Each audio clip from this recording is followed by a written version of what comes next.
On avait parlé un petit peu après Angers, mais c'était à chaud. Ouais. Maintenant que tu as eu un petit peu plus de temps pour analyser, qu'est-ce que tu peux redire sur ce match de mardi face à Angers? Oui, mais avec le recul, avec le retour sur les images, on a toujours un peu de frustration, hein, et de regret. Je pense sincèrement on a posé pas mal de problèmes au SCO, hein, même si on a conscience qu'eux aussi ils ont eu des occasions à un moment donné, mais ça ne peut pas se passer autrement quand on joue le leader de la Ligue. Mais bon, voilà, après être revenu au score, on a quasiment une balle de 3-2 si on la joue un peu mieux. Et au-delà de cette balle de 3-2, voilà, je pense qu'on était en mesure de conserver un très bon point, hein. Et malheureusement, on prend un but un peu évitable. Donc, on a des regrets. Cependant, sur l'analyse du match, on a pu constater un vrai comportement positif de la part des joueurs, avec déjà un engagement athlétique au-delà des moyennes habituelles de l'équipe. Donc ça, c'est très important. Un bloc équipe qui a bien fonctionné, qui s'est bien articulé, une envie d'adhérer aux consignes, à ce qui était demandé. Donc pas mal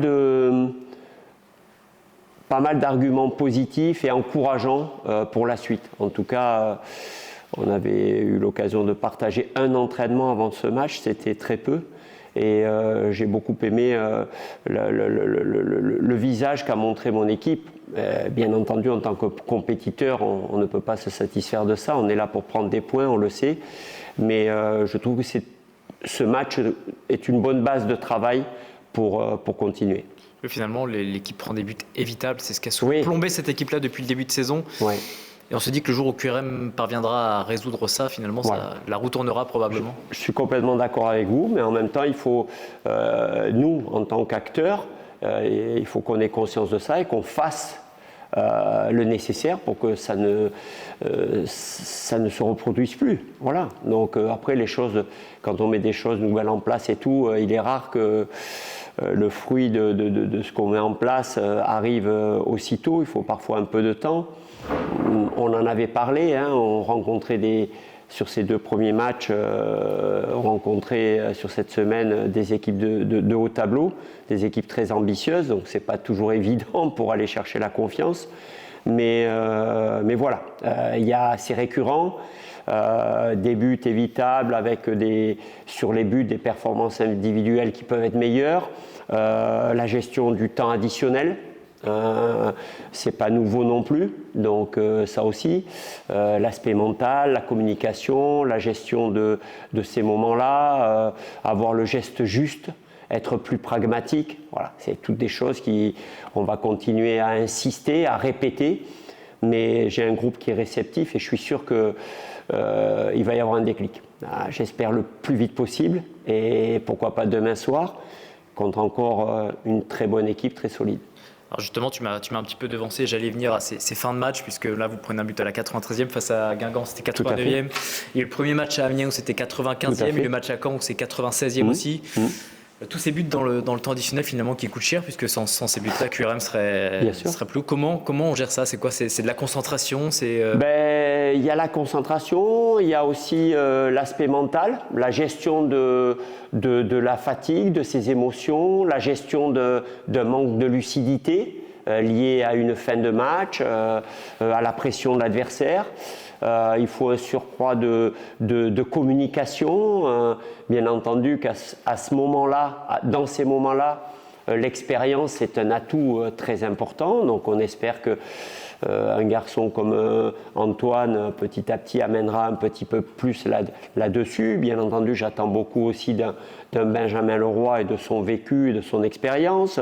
Donc voilà, il y a tout un tas de facteurs qui doivent faire qu'on soit capable de faire preuve de plus de maturité. Je trouve qu'on manque un peu de maturité dans ces moments-là, à l'instar du 3e but à Angers où Alan récupère le ballon, il veut se l'amener. Peut-être que s'il joue à une touche vers l'avant à ce moment-là, il reste 2 minutes à jouer, c'est peut-être le geste juste à ce moment-là. Donc voilà, c'est des attitudes, c'est une communication, c'est une gestion à ce moment-là des émotions qui doit être meilleure. Tu parlais du rôle de Benjamin Leroy, toi en tant que gardien de but, est-ce que tu as un regard particulier? Je sais que par exemple Olivier, quand on lui parlait des gardiens, il disait moi les gardiens, j'y connais pas grand-chose, je peux pas vous dire grand-chose. Est-ce que toi tu as un regard aussi particulier par rapport à ce poste? Forcément, moi j'ai besoin d'avoir une relation particulière avec mon entraîneur des gardiens, avec mes gardiens, bien entendu. Donc bien entendu, j'ai une belle relation avec Benji. Moi, en signant à QRM, j'étais enchanté de savoir que le gardien de QRM, c'était Benjamin Leroy, avec la carrière qu'il a, et notamment à ce niveau de division. Voilà, donc vous savez, un garçon comme Benjamin Leroy, il sait analyser ses matchs, hein, et il sait quand il doit mieux faire. Donc voilà, maintenant il a ma confiance et il va réagir dès samedi. J'ai pas de doute là-dessus. On t'a vu, on en a un petit peu parlé à Angers, tu as fait entrer Yohan au milieu de terrain. Est-ce que ça peut être une solution, étant donné qu'il y a une pénurie de milieu en attendant une éventuelle recrue? Est-ce que Yohan au milieu, ça peut être une piste nouvelle? Yohan, moi, c'est un joueur que j'aime bien. Donc là, je ne l'ai pas fait débuter parce que bon, je suis encore en phase d'observation de mon groupe. Hein, donc je veux voir des choses. Demain soir, il y aura sûrement des petits changements par rapport à ma première composition d'équipe, notamment aussi parce que j'ai un joueur de plus à disposition, Balthazar Pierret. Donc je suis encore en phase d'observation, je découvre mes joueurs, donc ça c'est important, mais Yohan je le connaissais, notamment de Rodez. Par rapport à mon effectif restant, je sais que parmi les défenseurs, c'était celui qui pour moi était susceptible d'être capable de jouer devant la défense. Il a eu cette capacité aussi en cours de match du milieu, je l'ai fait passer derrière quand Antoine avait des crampes. C'était un joueur de devoir, donc effectivement. Mais bon, là j'ai quand même Balthazar qui est un vrai milieu de terrain, qui est un élément quand même important de l'effectif et qui postule. Donc ça me fait des solutions supplémentaires. Ce qui veut dire que Noah, a priori, peut jouer. Tu avais parlé de Noah, alors on va voir l'entraînement de cet après-midi, mais Noah a été ménagé un petit peu. Bon, il y a eu la récup d'après-match. Hier, on a été sur le terrain. Lui, il s'est contenté de trottiner.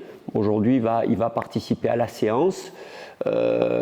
Normalement, et puis on va voir à la fin du match s'il est disponible, mais on a bon espoir que Noah soit disponible.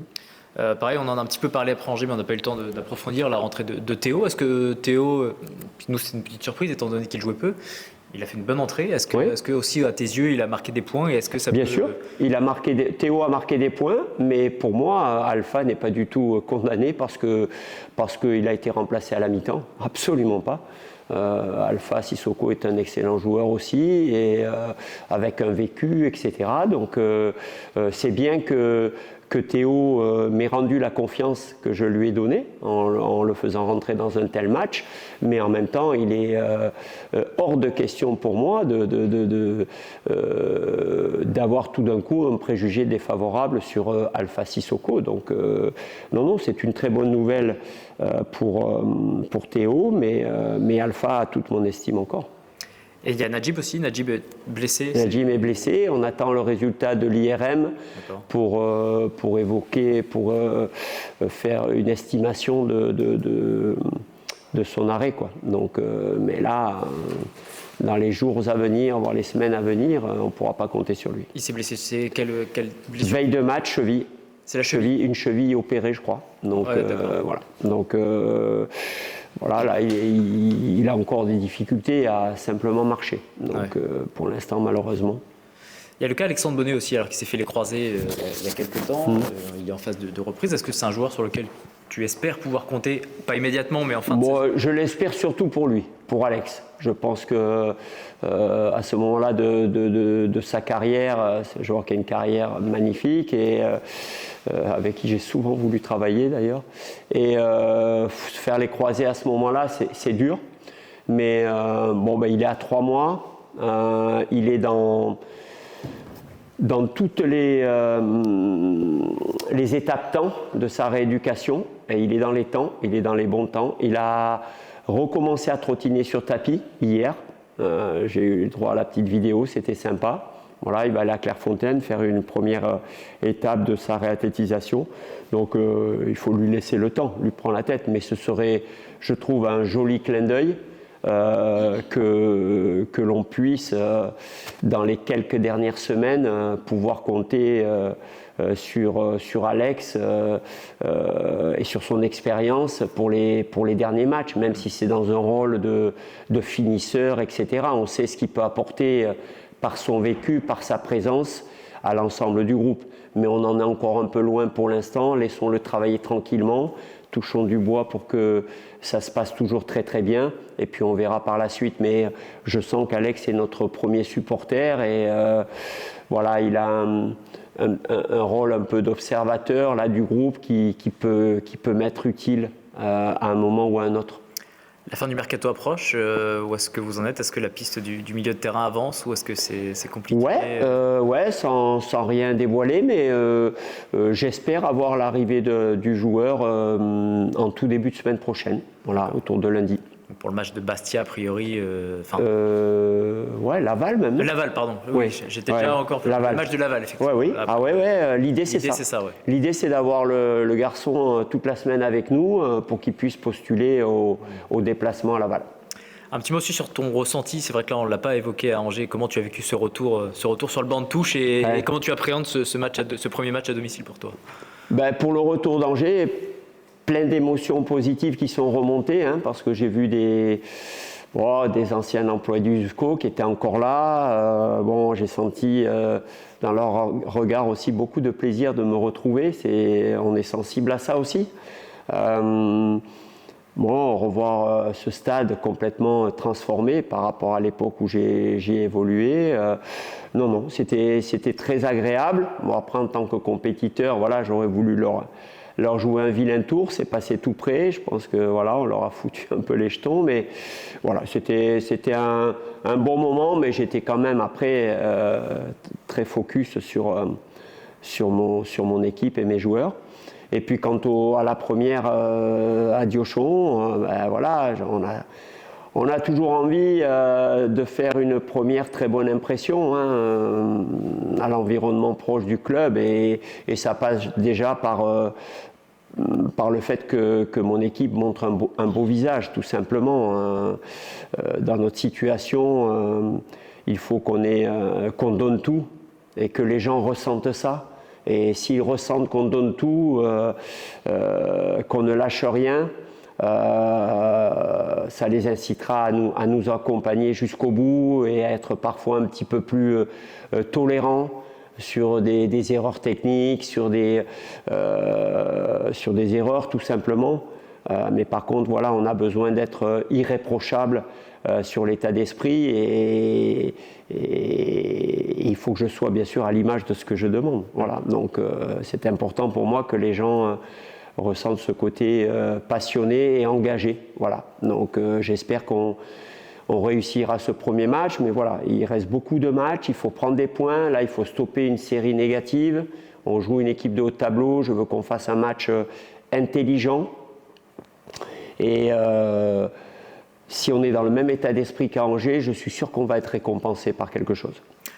Un petit mot pour terminer justement sur Grenoble, qui a une équipe très très solide, qui a enchaîné les matchs sans prendre de but en 2023, qui a perdu aussi un de ses tauliers avec Jesse Béné. Qu'est-ce que tu peux dire toi à propos de cette... Oui, là aussi ça me fait tout drôle parce que je vais voir sur le banc Mika Diaferia, qui a été, quand j'ai été à Grenoble, l'année où j'étais à Grenoble, qui a été mon préparateur physique, Arnaud Gentil, l'entraîneur des gardiens, qui a été aussi dans mon staff, le team manager Greg Kurkeden, avec qui j'avais une relation extraordinaire.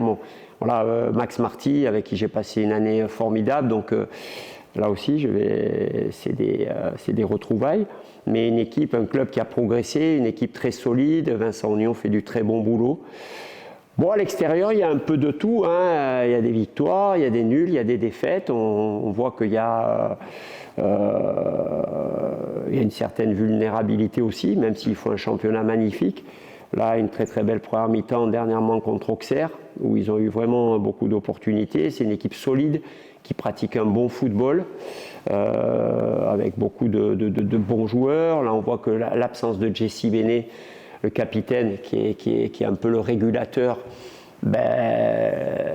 bon, elle est compensée par la qualité d'un Sylvestre, d'un Valls. Devant, Lenny Joseph, l'ancien Messin, amène beaucoup sa percussion, sa vitesse, mais ça bat devant, c'est pas mal. Bon, je ne vous parle même pas de Brice Maubleu, qui était mon gardien aussi à l'époque et pour qui j'ai toujours eu une énorme estime, que j'avais essayé d'amener avec moi à Troyes, mais il avait préféré rester à Grenoble. Non, c'est très solide, c'est une très bonne équipe. Mais voilà, ils ont aussi un petit peu leur faille. Et quoi qu'il arrive, pour faire un bon résultat, il nous faudra faire un gros match contre cette équipe. Voilà, parce qu'elle ne laisse pas grand-chose aux adversaires. Maintenant, vous voyez, sur l'avant-dernier match, elle mène 2-0 contre Dunkerque et elle se fait rejoindre. Elle finit 2-2. Donc c'est bien la preuve qu'à un moment donné, il peut y avoir quelques faiblesses. Donc voilà, ils ont fait un gros match mardi eux aussi. Je pense que la fraîcheur sur ce match-là va être un élément important. Quelle équipe aura le mieux récupéré de son match de mardi, parce que quand on joue 2 matchs comme ça en 4 jours, ça compte, cette fraîcheur athlétique, fraîcheur mentale et athlétique. Voilà. Donc voilà, mais on affronte vraiment un adversaire de qualité. C'est bon pour moi, je ne sais pas si tu as... Bon, vous souhaitez la bienvenue déjà. Merci beaucoup. Voilà. Et puis, j'ai regardé un petit peu les matchs à venir. Grenoble, on en parlait à Diochon, Bastia, Paris FC, et à l'extérieur Laval, Pau et Annecy. À mon avis, il y a moyen de ramener quelques points d'extérieur et d'en gagner à Diochon. L'entraîneur d'Angers a été très déçu pour vous, j'ai vu ça dans Ouest. J'ai lu ça aussi, c'est sympa, ça fait plaisir. Bon, il pense que cette équipe-là vaut nettement mieux et bon, c'est tout le mal qu'on souhaite et vous devez penser la même chose. Ah oui, si je suis là, sincèrement, c'est voilà. Parce que je ne suis pas maso non plus, je suis passionné par mon métier, mais si j'avais un doute sur la capacité et le potentiel de ce groupe, et je le répète, vous n'étiez pas là à mon conférence de presse, Victorien était là, moi j'insiste, là aujourd'hui, actuellement, je m'appuie sur le travail de mon prédécesseur qui a fait un très bon travail.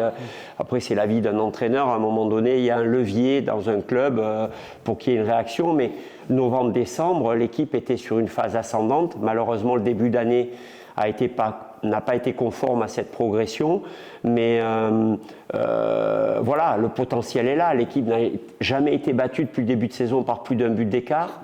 Il y a eu beaucoup de buts dans le traditionnel, des matchs où l'équipe a été devant au score, elle s'est fait rattraper, même contre des gros de ce championnat, à l'instar encore de ce match contre Angers. Donc il y a toutes les raisons d'y croire.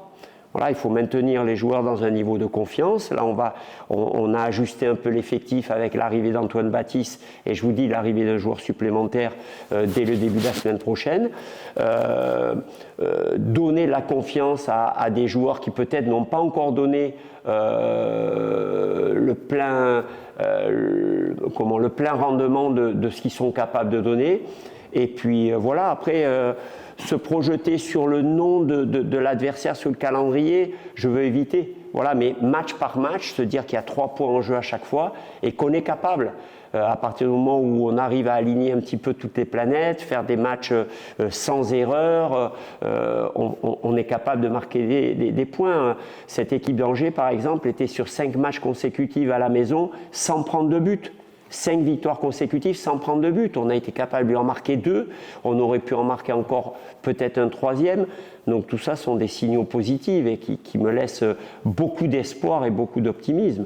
Après, voilà, il faut qu'on soit prêt mentalement à ce que peut-être le maintien, on aille le chercher, je vous dis, le dernier jour. Parce qu'il faut quand même aussi être réaliste. Aujourd'hui, on a 6 points de retard sur le premier non relégable. C'est pas négligeable, donc ça il faut en avoir conscience, mais on sait aussi que c'est une série à un moment donné de 2 ou 3 victoires consécutives qui va nous faire accrocher le bon wagon. Faisons tout ce qui est en notre pouvoir, mettons tout en œuvre pour aller chercher cette série. Peu importe contre qui ce sera, mais il faudra aller chercher une série à un moment donné pour raccrocher le bon wagon. Voilà. Mais effectivement, je crois au potentiel, comme vous dites, je crois au potentiel de cette équipe et je reste persuadé qu'on peut le faire. J'espère que ça sera le plus rapidement possible, mais quoi qu'il arrive, on a encore un sacré bout de chemin à faire pour aller au bout de ce championnat. On va rentrer tout de suite dans le vif du sujet. Pourquoi avoir rejoint QRM en cours de saison comme ça, comme tu l'as fait? Parce que dans mon précédent club à Pau, j'étais en manque de temps de jeu, ça se passait pas comme je le voulais. Du coup, j'avais besoin de retrouver un club, un club sain, un club avec des valeurs qui me ressemblent et un club qui, entre guillemets, me voulait. Et c'est ce qu'il y a ici et je suis très content d'avoir fait ce choix. Pas trop dur de quitter un club dans lequel tu étais presque un emblème, tu étais le capitaine, tu étais un des tauliers. C'est pas été trop compliqué de faire ce choix-là et de partir à l'autre bout de la France? Non, après c'est sûr que j'avais pas mal d'attaches à Pau avec toutes les saisons que j'ai fait là-bas. Mais après, ça fait partie du foot. Je savais bien qu'à un moment donné, je savais bien que j'allais pas faire toute ma carrière là-bas. Et puis non, c'est comme ça. Je me suis fait de bons amis là-bas, mais je sais qu'on se reverra. Donc il n'y a pas de problème. Des amis comme Victor Lobry? Victor Lobry, ouais, entre autres. Ça aurait été sympa de le voir ici, non? Ouais, ça aurait été bien, ouais. Moi j'ai essayé de le chauffer, après je pouvais pas le forcer, mais j'ai essayé de le chauffer pour qu'il vienne. Ouais. Et justement, quand j'ai relu un petit peu ce qui s'était passé cet été, à un moment, c'était marqué que tu allais quitter Pau pour signer, je crois, à Annecy, il me semble. Qu'est-ce qui s'est passé? Pourquoi ça s'est pas fait justement à Annecy? Pourquoi tu as continué à Pau? Alors, sans rentrer peut-être dans les détails, mais en gros pour... Je veux pas trop rentrer dans les détails parce qu'il y a eu, il y a eu un long feuilleton, donc je préfère pas trop rentrer dans tous les détails. Ouais. Bon, ok. Tu viens ici pour amener de l'expérience. QRM en manque cruellement depuis le début de saison, prend des buts un petit peu évitables, ce qui a encore été un petit peu le cas à Angers. Toi, tu as toujours eu ce rôle un peu de leader, de taulier. Tu es du genre plutôt à prendre la parole quand il faut et quand il faut dire les choses dans un vestiaire? Oui, après moi c'est ma façon d'être et comme ça c'est mon tempérament. Quand je ressens le besoin de dire quelque chose, faut que ça sorte, faut que je le dise, que ce soit aux entraînements ou sur le terrain. Donc je vais pas changer ma façon d'être. Moi je suis comme ça, dès qu'il y a quelque chose qui me plaît pas ou dès que j'ai besoin de parler, ça sortira quoi. Comment tu as vécu la situation du club qui était un peu particulière parce que quand tu devais signer, c'était Olivier Chauvetil l'entraîneur. Finalement, il y a eu un changement de coach entre-temps. Ouais. Est-ce que ça t'a perturbé? Est-ce que tu t'es dit c'est comme ça, c'est le foot, je m'y adapte? Non, ça ne m'a pas perturbé. Après, moi j'avais échangé avec le coach Chouavny, ça s'était très bien passé au téléphone. Donc j'aurais aimé le connaître. Mais après, je sais comment le foot, je sais comment ça se passe. Je sais que les coachs, ça va, ça vient. Je l'ai vécu plein de fois dans ma carrière. Donc non, ça ne m'a pas perturbé plus qu'autre chose. Parce qu'à un moment, on aurait pu se dire que le coach Olivier Chouavny t'avait peut-être garanti une place de titulaire et que tu n'aurais plus forcément eu avec le nouveau coach. Est-ce que tu n'y as pas pensé à ça en te disant je sais pas trop? Non, j'y ai pas pensé parce que quand on arrive dans un club ou moi je parle pour moi personnellement, ou quand on a des coachs au téléphone, personne ne garantit une place de titulaire, personne garantit quoi que ce soit. C'est à nous d'être bons sur le terrain, donc que ça soit un tel coach ou tel coach, faut être performant sur le terrain pour être titulaire. On peut pas promettre une place de titulaire à quelqu'un. Non, mais on peut peut-être offrir des garanties. Je me dis que toi, pour que tu partes de Pau pour aller ici, tu avais peut-être, alors pas une place de titulaire garantie, mais un minimum quand même peut-être de... Non, moi comme j'ai dit, si je suis venu ici, c'est parce que je voulais retrouver un club sain comme j'ai pu connaître avant à Pau. Moi c'est comme ça, c'est dans les clubs comme ça où je me sens le mieux, c'est comme ça que je me sens bien. Et moi en signant ici, c'est ça que je recherchais avant tout. Après bien sûr que j'ai envie de jouer comme tout le monde parce qu'on est tous compétiteurs et on fait tous ce métier pour jouer les week-ends, pas seulement s'entraîner la semaine. Mais non, moi mon objectif en venant ici, c'était, comme j'ai dit, c'était de retrouver un environnement sain avec des mecs qui ont une bonne mentalité, que ce soit dans l'équipe ou dans la direction. C'était ça que je recherchais avant tout. Alors à peine arrivé, tu te retrouves titulaire face à Angers, deuxième du championnat. Comment tu as vécu toi ce baptême du feu avec QRM en étant lancé dans le bain comme ça? Moi déjà, avant tout, j'étais content de retrouver les terrains. Ça c'est une première chose. Après déçu du résultat parce que de prendre un but comme ça en fin de première mi-temps et en fin de match, c'est toujours compliqué. Et on se dit toujours qu'on laisse passer quelque chose. Donc on reste sur notre fin, on est déçu du résultat. Surtout qu'il y a ce but dans le temps additionnel qui semble évitable. En plus, vous faites le plus dur, vous revenez à 2 partout et puis ce but qui... je pense qu'on n'est pas ridicule face à Angers qui est premier, deuxième du championnat. Je pense qu'on a été loin d'être ridicule. Mais c'est dommage de prendre... dans notre situation, on ne peut pas se permettre de prendre 3 buts. On marque, donc c'est une très bonne chose, mais on ne peut pas se permettre de prendre 3 buts dans la situation dans laquelle on est. Donc c'est dommageable et surtout, comme tu as dit, surtout d'en prendre un en fin de match. Encore une fois, dans la situation où on est, c'est impossible. Surtout que c'était déjà arrivé une semaine avant face à Guingamp, alors tu n'étais pas sur le terrain à ce moment-là. Mais c'est vrai qu'en une semaine, ça fait 2 buts dans le temps additionnel qui vous privent de 2 points. C'est forcément un problème à régler. Ouais, c'est sûr que c'est un problème à régler, que ce soit toutes les fins de mi-temps, que ce soit les fins de la première mi-temps, la fin de match, normalement on doit verrouiller et c'est impossible de prendre un but. Donc c'est quelque chose qu'on doit travailler. Après, je sais pas si ça se travaille forcément, c'est surtout un état d'esprit, c'est toujours un réflexe à avoir quand on sait que 5 minutes en fin de première mi-temps, 5 minutes en fin de match, on doit avoir un réflexe, on doit avoir un aspect mental de se dire là on verrouille et on prend pas de but. Donc ça ne se travaille pas forcément, mais il faut qu'on peut-être un peu plus de parole sur le terrain, un peu plus de prise de conscience à ce moment-là pour éviter tout ça. C'est l'expérience peut-être aussi qui entre en compte dans ce genre de moments. Ouais, je pense aussi qu'il y a un peu il y a un peu d'expérience aussi dans ces moments-là. Bon, pour moi, je sais pas si c'est une... Oui, c'est juste la question. Face à Grenoble, tu vas être à Diochon, là. Bon, est-ce que tu penses influencer des partenaires, j'allais dire, parce que j'avais déjà posé la question à je ne sais plus qui la dernière fois. Il y a un petit problème en défense. À chaque fois, nous, en tant que, j'allais dire, journaliste ou spectateur, on a l'impression qu'il y a toujours un petit moment de battement, alors que le club QRM montre de très belles choses, que ce soit même pour les gens à la télévision, etc.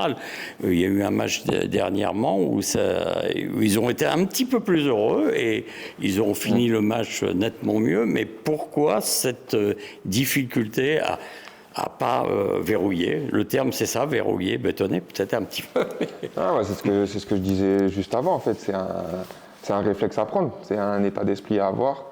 Il faut se dire que là, maintenant, on est en mission, en fait. C'est simple, il faut le dire, on est en mission maintien. Et mission maintien, il ne faut pas faire de cadeau, même s'il faut péter les ballons en touche ou par-dessus la tribune en fin de match pour garder un score ou pour éviter stopper le feu, il faut le faire. Et comme je disais, c'est quelque chose qui ne se travaille pas, mais c'est un réflexe à avoir, un état d'esprit à avoir. Bon, et puis simplement savoir si tu te sens bien. J'ai imaginé, moi, votre retour l'autre jour d'Angers, ça n'a pas dû être simple, un petit peu mentalement, ce qui s'est passé. Est-ce que tu peux apporter quelque chose? J'allais dire, ça fait un petit peu comme on a eu l'arrière central, je parle comme un vieux arrière central, notre stopper qu'on avait eu à l'époque, Ben Youssef, et qui a réellement apporté un plus à ce moment-là à l'équipe. Penses-tu être le joueur qui peut apporter ça en défense? Voilà. Après, comme je disais aussi, moi je vais rester comme je suis. Ma nature, je l'ai expliqué, je vais rester comme je suis. Je ne vais pas forcer les choses ou je ne vais pas m'inventer un rôle. Je reste comme je suis. Puis après, c'est l'avenir qui nous dira. Après, c'est bien beau de dire des paroles. Je peux vous dire oui comme je peux vous dire non. On fera les points à la fin de saison et puis là, on se reverra et puis on verra si les choses ont été bien faites ou pas. Là, c'est que des paroles et moi, j'aime pas trop, je peux pas trop parler, j'aime pas trop les paroles. Le but du jeu, c'est d'assumer après dans le vestiaire et sur le terrain.